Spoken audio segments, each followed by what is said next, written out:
시작 전부터 말이 좀 많았던 것 같아요. 여러분들 이 동률에 대해서 하실 말씀 많으시죠? 이거 어떻게 된 겁니까? 아니 저는 원래부터 이렇다고 말씀드렸잖아요. 원래부터 그렇습니까? 네, 변호사님이 몇 주 전부터 게임 오버라고 그러셔서 제가 아직 아닙니다라고 말씀을 드렸고 이 싸움이 안 끝날 거라고 계속 말씀드렸어요. 그러니까 양쪽이 다 지금 결집하고 있는 거거든요. 그러니까 네. 지금 양쪽 다 지금까지 기록한 중에 우리 조사 9차례의 조사 중에 두 후보 모두 최고 지지율이에요. 네.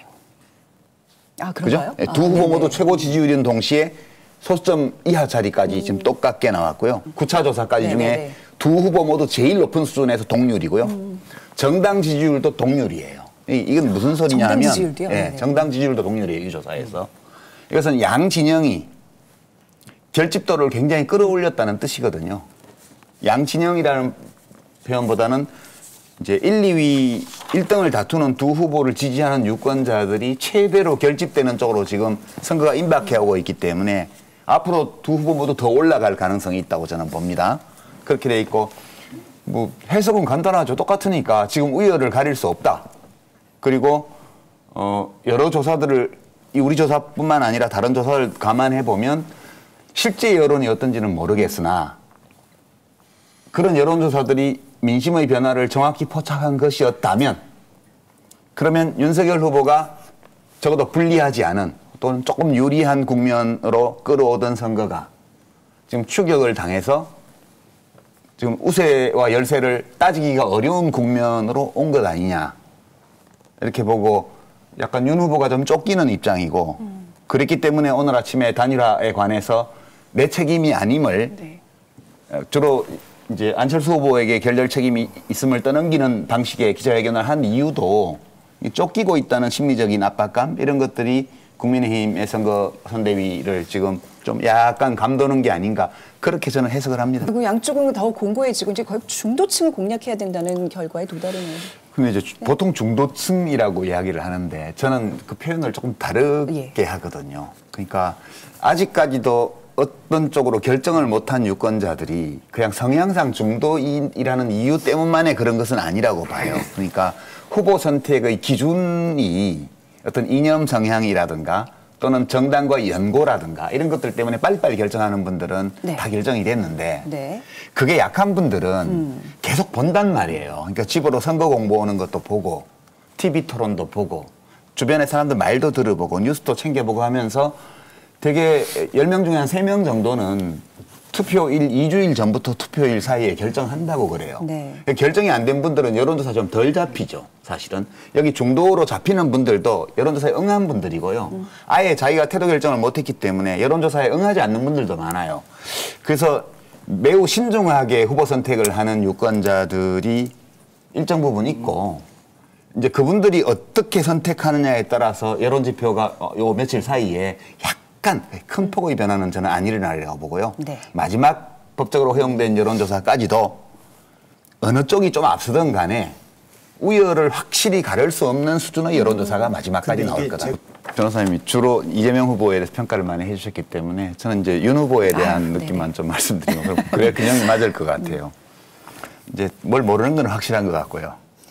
그러니까 이제 윤석열 후보 보고 거짓말 한다고 비난하는 분들이 꽤 있는데 거짓말이 아니에요. 그냥 예컨대 뭐 전술핵 공유 이런 거 작년에 9월 달에 얘기했거든요.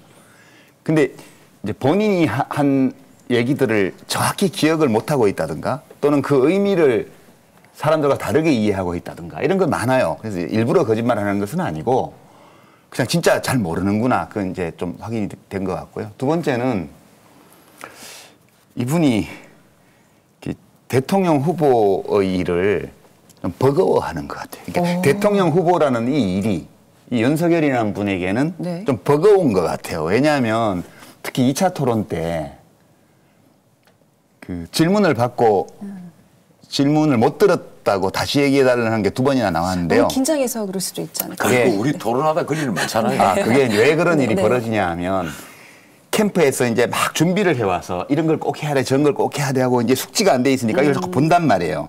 이렇게 보고 읽으면서 눈동자는 카메라하고 맞고 사람하고 안 맞고 그러고 있다가 이제 이재명 후보가 딴 후보한테 질문하는 것 같으니까 긴장을 풀고 자기가 준비해온 딴 거를 보고 있었던 거예요. 그러다가 갑자기 묻다 말고 윤 후보님은 어떻게 생각하세요? 이렇게 물으니까 그 대답할 수가 없는 거예요. 그러니까 이 무슨 소리냐면 사람들과 이야기를 나눌 때 그 대화의 흐름을 쫓아가지를 못한다. 대통령 후보로서. 그런 점에서 보면 참 힘들어 보인다. 뭐 이렇게 정치를 오래 안 해보셔서 그렇겠지만 이 일이 후보의 일이 버거운데 대통령의 일은 안 버거울 것인가. 그런 고민 내지 걱정이 좀 됐습니다. 그 방송 보시면 후보들이 3차 때는 좀 다르게. 그러게요. 또 전략을 조금 수정하시겠죠? 여러 번 얘기하지 않습니까? 네. 안 보나 봐. 네. 자. 우리 정치합시다 시즌 1 때 지난 총선 때요. 이제 그 출구조사 결과의 그 허용 범위를 실제 의석수가 벗어났습니다. 네. 이제 그렇게 된 주요한 이유가 우리 그때 정한을 박사가 설명을 해주셨는데 과거 데이터를 가지고 26%가 넘어갔던 사전투표 를 추정을 했기 때문에 그렇죠. 보정 과정에서 이제 실제보다 그 국민의힘 쪽이 더 과대 표집된 거죠. 그래서 출구조사 나온 결과보다 더불어민주당하고 그 위성정당의 의석수가 더 많아졌어요. 이번에는 그러면 그 어떻게 될 거냐 이렇게 보면 그때 사전투표를 조작한다는 얘기를 너무 많이 해가지고 유튜버나 이런 사람들이 그래서 보수정당을 지지하는 분들이 투표를 덜 해서 그렇게 격차가 커진 거거든요. 이번에는 좀 그런 얘기 좀 안 나왔으면 좋겠다는 생각 들고요. 그래갖고 변호사님 말씀대로 그런 거 믿지 말고 다 투표했다 이러면 또 지난 총선 데이터를 가지고 이번에 또 보정을 통계학자들이 할 텐데 이러면 또 출구조사가 또 빗나가지 않을까. 부분적으로 동의하는데요. 네. 효능감은 좀 떨어지고 이제 경합도는 높은 선거라는 거. 또 이제 변호사님은 또 뭐 우리의 미래를 큰 영향을 주는 아주 중요한 선거라는 인식도 있다고 말씀하셨잖아요. 그러니까 어느 대선도 그렇지 않았던 적은 없었던 것 같아요. 제 생각에는. 지금 현상적으로는 후보들이 네거티브 공방을 하는 거는 자기가 득표를 하겠다는 게 아니고 상대방의 득표를 올라가지 못하게 묶으려고 네거티브를 하는 거예요. 그러니까 네거티브 공방을 하는 와중에도 자기 정책은 내놓고 있거든요. 그러면 윤석열 후보의 정책과 또 이재명 후보의 정책과 또 다른 후보들의 정책을 비교해 보면 뚜렷한 차이가 있습니다. 그런 점에서 저는 변호사님 말씀에 동의하고요. 이게 앞으로 우리 사회의 변화에 큰 영향을 미칠 선거다.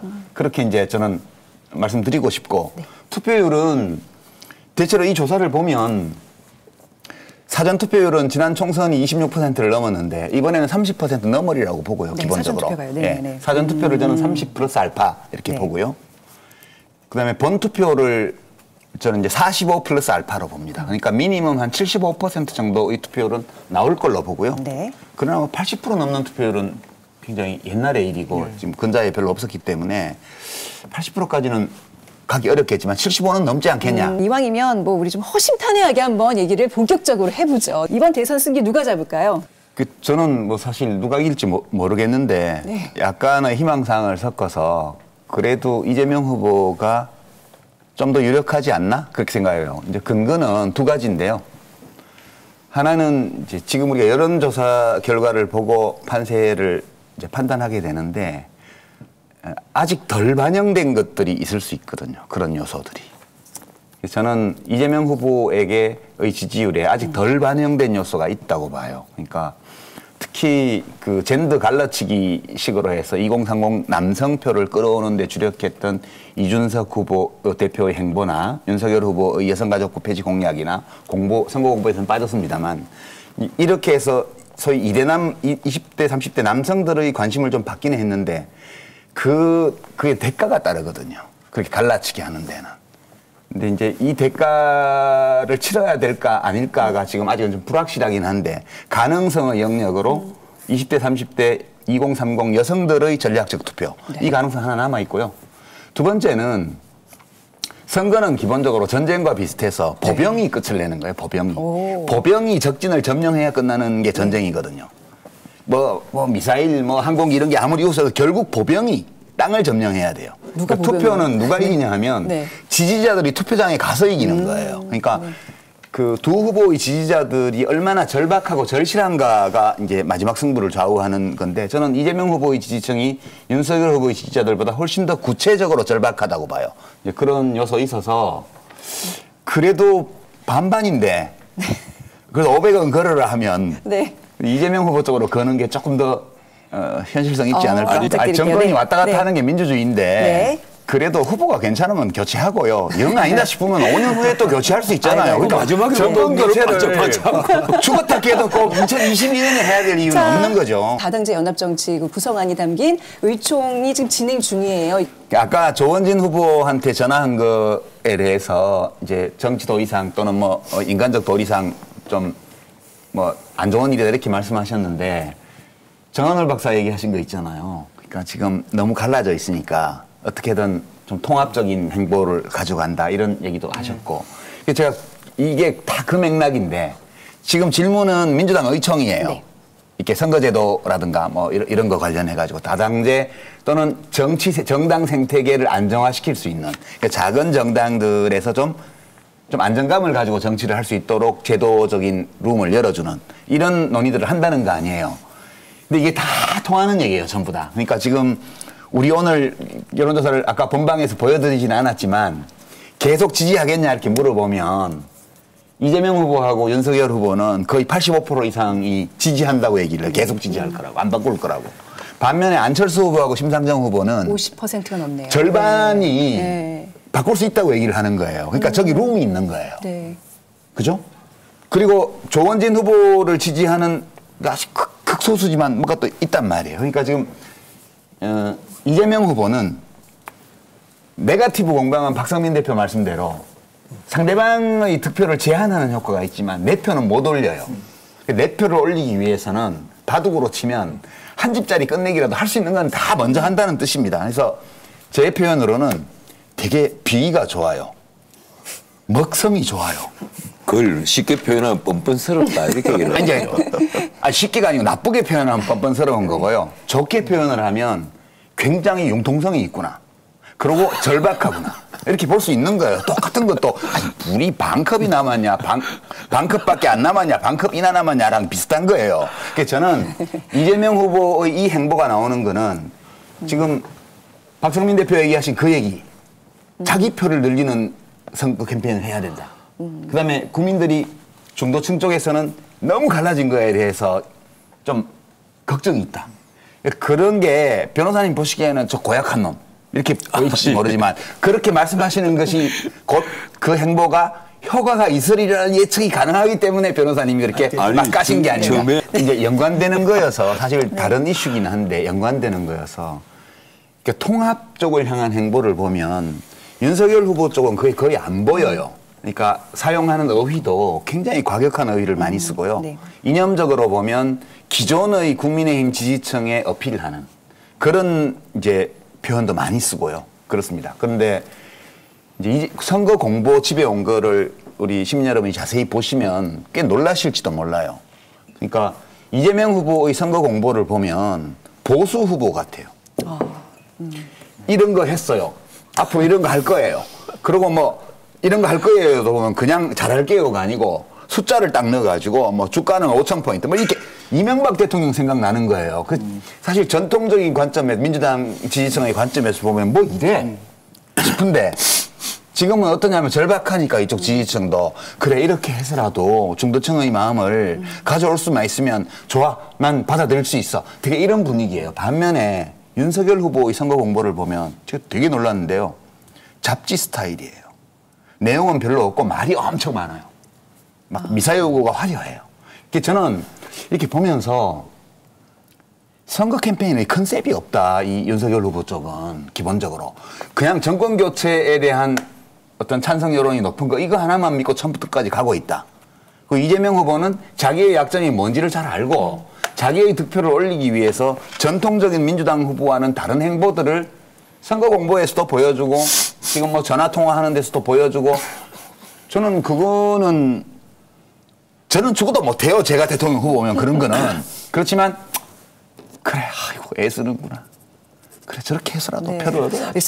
유력한 두 후보가 얼마나 절박한 태도로 유권자들과 접촉하려고 노력하느냐를 보면 저는요 그렇게 믿는 입장이거든요. 잘하려고 막 애쓰는 사람이 그렇지 않은 사람보다는 잘할 가능성이 더 많지 않겠냐라는 그런 인식이 생기지 않겠느냐. 그런데 그 제가 해석하는 어떤 이 질문에 대한 왜 안 할까? 그 제가 말씀드리면 오늘 되게 재밌었는데 뭐가 재밌었냐면 단일화가 결렬된 거에 대해서 책임을 안철수 후보에 떠넘기는 듯한 기자회견을 했고요. 네. 그다음에 권영세 총괄이 또 백브리핑으로 일문일답을 대신 받았어요. 그 과정에서도 상세한 얘기들이 나왔습니다. 심지어 일부 보도에 따르면 그 관련된 문건 국민의힘이 가지고 있던 것 중에 결렬되면 뭐 다 깐다. 뭐 이렇게 해갖고 경위를 정리해놓은 문건들도 나오고 그래서 이제 안 후보 쪽은 더 화가 난 거예요. 이제 그 마인드. 그러니까 게임을 하고 있는 거예요. 진지하게 유권자의 마음에 다가서는 그런 어떤 방법으로 단일화 문제를 다룬다기보다는 권력 게임에서 어떻게 이걸 때로는 유리하게 활용을 하고 어떨 때는 데미지를 손실을 최소화하면서 손절을 하냐 이렇게 지금 접근을 했어요. 이제 우선 그렇기 때문에 그런 거고 두 번째는 이제 윤핵관이 다시 등장했습니다. 당대표는 막 돌아다니면서 안철수 후보 막 조롱하고 이러고 있는 와중에 윤핵관 아니고 사무실에 출근도 안 한다고 했던 장제원 의원이 정권위임 대리인으로 이태규 의원하고 협상을 했다는 거 아니에요. 이제 저는 윤석열 후보가 일부러 알고 정책이나 이런 데서 거짓말하는 사람이라고 생각은 안 하는데 이거는 명확히 거짓말한 거예요. 아니 믿을 수 있는 사람이 없으니까. 오케이. 비밀리에 그치려고 하다 보니까 그렇게 된 거죠. 그렇게 됐는데 예. 오케이 막 금방 그걸 그렇게 꼭 제가 강조하지 않을게요. 오도하지 마시고. 문제는 장제원 의원이나 이런 분의 정서 상태가요. 여의도에 오래 있어 보면 항상 전쟁터예요. 거기가. 그러니까 이렇게 전쟁터 바깥에서 전쟁을 관찰하는 분들이 객관적으로 보는 거고 그 안에서 보대 끼는 사람들은 그 전사 또는 군정신 비슷한 그런 정서에 사로잡혀서 상대방을 적대시하고 그다음에 모든 문제를 게임의 측면에서 보는 이 정서가 굉장히 강해요.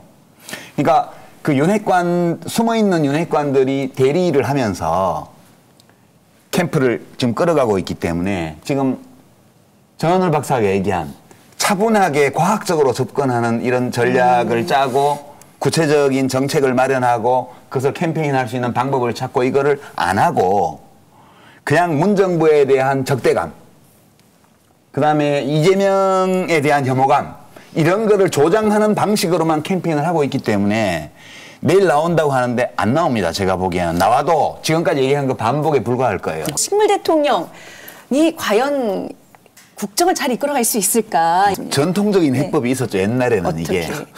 네. 앞으로도 비슷한 해법이 전통적인 해법은 옛날에 삼김 시대에는 이렇게 안기부 지금 국정원이나 검찰에 이제 이렇게 파일 열어가지고 쓱 사람 보내가지고 네. 쓱쓱쓱 그게 뭐예요? 97년도 DJ가 집권한 많이 넘어갔어요. 그게 아니고요. 그거 있고 그 파일 보낼 필요도 없어요. 다 스스로 기어 들어와요. 네. 아니 뭐 근데 이제 말은 정확히 합시다. 그렇게 하는 필요 게 이제 없어요. 전통적인 해법인데 네. 지금 이제 그게 어려워요. 네. 왜냐하면 어떻게 예측이 되냐 하면 저는 뭐 윤석열 후보가 대통령이 안 될 거라고 보지만 또 될 가능성도 있으니까요. 됐다고 가정을 하면 이분의 스타일로 볼 때 지금 우리가 매주 언론인들을 만나서 뭐 하겠습니다 이러지만 KBS, MBC 그 릴레이 좌담 대담 인터뷰에도 안 나오시잖아요. 공영방송 완전히 정권이 장악됐다 이러면서 안 나와요. 자기가 불편한 자리는 가지를 않아요. 지금까지. 그리고 그 원인을 정확히 모르시면서 그런 말씀을 하시지 마시고. 그러니까 제가 뭐 다 할 수는 없어요. 이제 제 생각을 얘기하는 거고요. 시민단체에서 질의서, 정책 질의서 보내도 대답하기 싫은 단체들을 보낸 거는 전부 응답 거부예요. 그러니까 이런 태도로 하고 있기 때문에 대통령이 되고 나면 지금 정책은 그냥 이명박 정부 박근혜 정부 때 썼던 그런 정책을 그냥 돌아갈 거고요. 다른 거 지금 뭐 선보인 게 없기 때문에. 그리고 국회는 저렇게 압도적으로 야대가 돼 있고요. 그래서 얼마 못 가서 벌써 지지율이 꼬라박을 거다. 아니, 꼬라박을. 지지율이 이렇게 될 거다. 그러니까 2년 후에 국회의원 선거예요. 그러면 네. 야당 의원들 입장에서 보면 야, 다음 총선은 땅 짓고 헤엄치기일지도 몰라 이렇게 되면. 이렇게 돼 있어서 자발적으로 2년 동안 또 여당 하려고 거기 가지도 않아요, 지금. 그래서 저는 되게 볼 때 국회하고의 관계가 아주 별로 원만하게는 안 돌아갈 거다. 저기 대국회 관계라는 게 저녁에 만찬 소집해가지고 니도 한 잔, 나도 한 잔 묻고 이렇게 해서 되는 문제가 아니거든요. 그러니까 윤석열 후보가 민주당에 대해서 얘기하는 걸 보세요. 김대중 노무현 세력 다 쫓아내고 밀어내고 80년대 좌파 혁명운동했던 세력들이 지금 장악한 당이다. 노무현 정신, 뭐 김대중 정신은 어디 다 가고 없다. 이런 얘기를 해요. 그리고 본인이 문재인 대통령이 임명한 중앙지검장 검찰총장을 했잖아요. 거의 4년 동안. 그리고는 검찰을 동원해서 범죄를 저질렀다고 얘기를 했습니다. 문정부가. 그리고 새시대위원회 그 동영상 보면 이 정권은 겁이 없어요. 5년짜리 대통령이. 그게 뭐라고? 검찰 인사를 함부로 하고. 이렇게 얘기를 합니다. 그러니까 저는 이 윤석열 후보의 언어는 존재의 집이라는 말이 있잖아요. 윤석열 후보의 언어를 보고 있으면 그래서 뭐 협치는 말할 나위도 없고요. 대화와 타협이 거의 불가능한 캐릭터라고 저는 봐요. 그래서 이거는 민주당은 제가 볼 때는 야당이 되면 건설적 협력을 해요. 대통령의 제안, 뭐 정부의 입법안 이런 게 넘어오면 국회는 뭐 입법하고 예산이니까요. 거기서 논쟁하고 반대할 거 반대하고 토론하다가도 어느 정도 대통령이 요구하는 건 또 좀 해줄 거고 옛날 박근혜 이명박 대통령 됐을 때도 그랬잖아요. 임기 끝나기 전에는 다수 의석이었는데 열린우리당이 협조를 해줬습니다. 웬만한 거는. 그렇게 하는데 무너지지는 않아요. 그러나 그 지금까지 정치 입문 이후에 약 1년의 시간 동안 저 검찰총장 그만두고 정치 입문 이후에 약 7개월 정도의 시간 동안에 윤석열 후보가 보였던 언어, 행동 이런 것들을 보면 저는 정치력을 기대하는 것은 거의 어렵다. 저는 윤석열 후보를 보면 그냥 무서운 캐릭터예요. 저 캐릭터. 뭐가 그 무서워요? 네. 변호사님은 같은 편이니까 안 무섭지. 에이 덩치만 컸지. 그 무서운 게 뭐가 있어요? 자, 혹시 동의하신다 유권자분들의 후회 없는 선택을 위해서 좀 조언을 해주신다면? 사실 뭐 변호사님하고 제가 쭉 우리 정치합시다 5회에 걸쳐서 하면서 우리가 선거 전 마지막 방송인데 사실 저는 후보들 중에서 이재명 후보가 좋다는 입장이고 변호사님은 윤석열 후보가 괜찮다는 입장에서 우리가 해왔어요. 그러나 뭐 그 후보들을 위해서 우리가 대신 싸웠다고는 저는 생각을 안 하고요. 그냥 그런 마음은 있지만 또한 상황을 좀 객관적으로 보면서 유권자들의 판단에 도움이 되기 위한 그런 얘기들을 나눠왔다고 생각을 해요. 이제 좀 과한 표현을 하거나 이런 게 있었다면 용서해 주시고요, 변호사님이. 네. 그리고 혹시 취마하십니까? 아니요. 이제 여기까지가 제 예의를 갖췄고요. 그다음에 이제 아니 윤석열 후보가 대통령 된다고 해서 변호사님이 자리 받을 거 아니잖아요. 이재명 후보가 대통령 된다고 해서 제가 자리 받을 일도 없어요. 그런 입장에서 우리가 토론해 왔다는 점은 우리 시청자 여러분들께서 좀 이제 인정을 해주시면 고맙겠습니다라는 말씀도 드리고요.